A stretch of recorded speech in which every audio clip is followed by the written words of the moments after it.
Now we're going to go to that daily briefing with city and police. They're going to update us on security. Also, an update on the mass arrests we saw during those protests yesterday. Let's go to that press conference live. Enough about the work and the communication, especially with the dispatchers. Just what a phenomenal job they did getting the information out to our officers and communicating on the ground.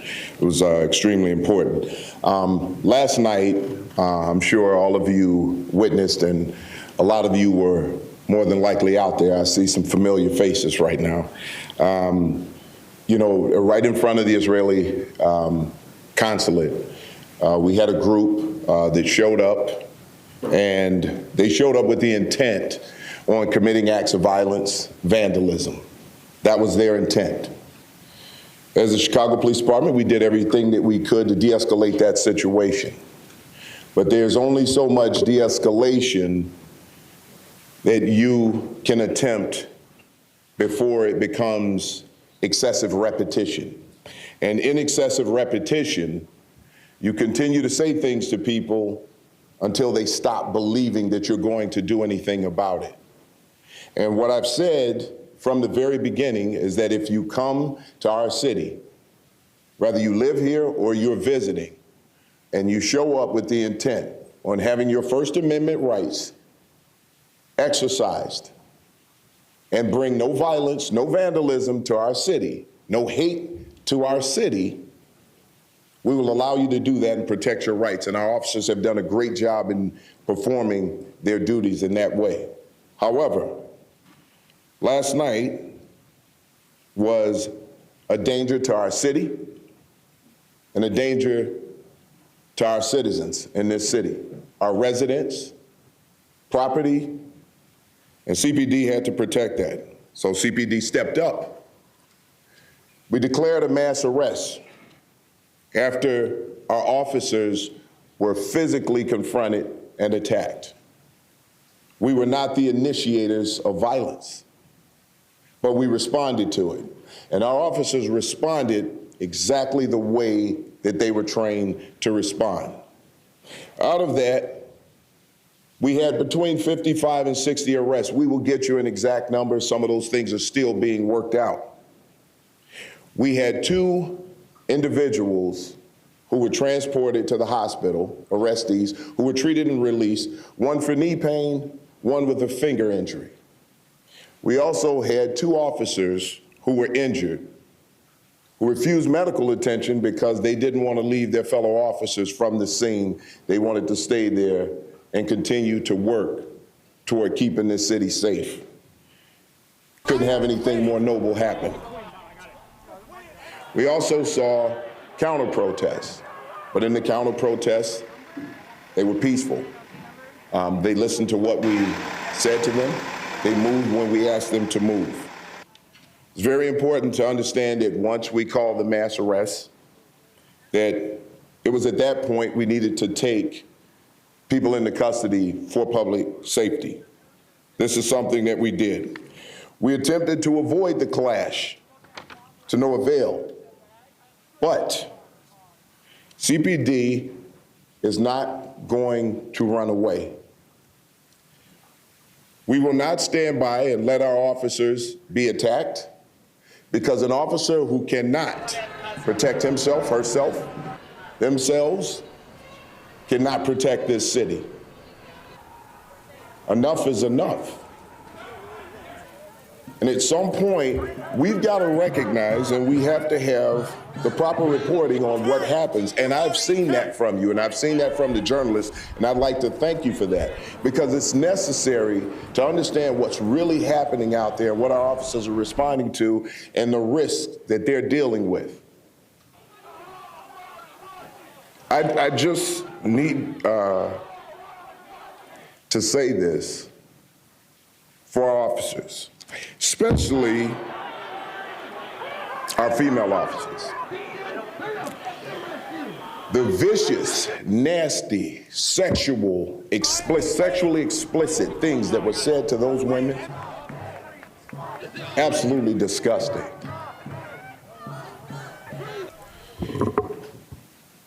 I have women in my family and the anger that I felt. But let me tell you, the pride that I have in those women who dealt with that, took it, did not lose their cool, and the officers who didn't lose theirs. Understand, these are human beings. Somebody's mother, someone's daughter, sister, aunt, niece, being spoken to in that way. But they stood their ground and they did what they had to do. They didn't overreact. Our male officers who were standing there didn't take the bait. They continued to fight through in the way that they were trained to respond. And in an incident like that, where that number of people showed up to fight with the police, and we were able to take nearly 60 people into custody, minimal injuries, tells you that what's happening with the Chicago Police Department is transformative. The leadership and the leadership team that you see right here, this is a transformation of what you're seeing. Please report that. It was enough of you out there. We will not allow people to come to this city, disrespect it, and destroy it. We expect the rest of the week to be better. That's what we're hoping for. We're hoping that people see that the Chicago Police Department is prepared, ready, willing, and able to defend this city. It's time to get a handle on anyone who wants to wreak havoc on this city, people who are committing violent acts throughout the city. It is time to bring Chicago back to where we know it can be. But that's going to take all of us. So it wasn't just the Chicago Police Department last night.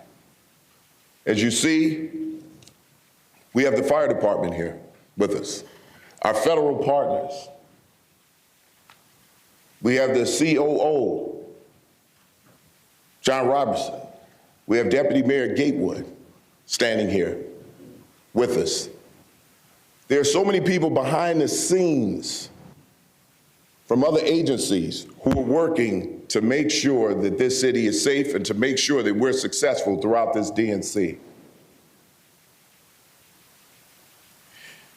I cannot say enough about my leadership team, boots on the ground, making sure that this operation works the way it needs to work.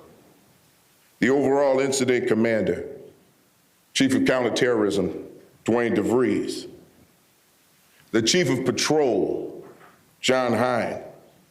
The Chief of Detectives, Antoinette Ursitti.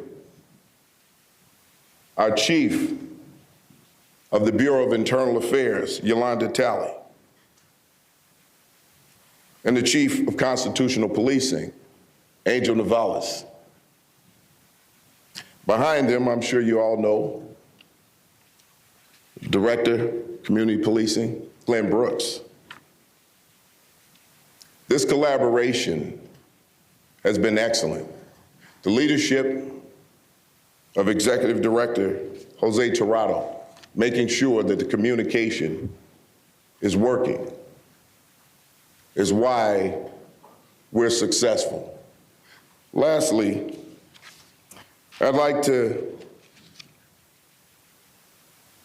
thank the men and women of the greatest police department in the world, our Chicago police officers, our sergeants, our lieutenants, our captains, commanders, our deputy chiefs who are out there making sure that we keep this city safe during this time. I saw something in their eyes last night that I haven't seen in years, a level of pride knowing that they kept this city safe from those who came here to burn things, to burn flags, to fight with the police, to to cause destruction, mayhem. Make it great like 68. That was what they brought here to Chicago. It's 2024. And the Chicago Police Department proved that.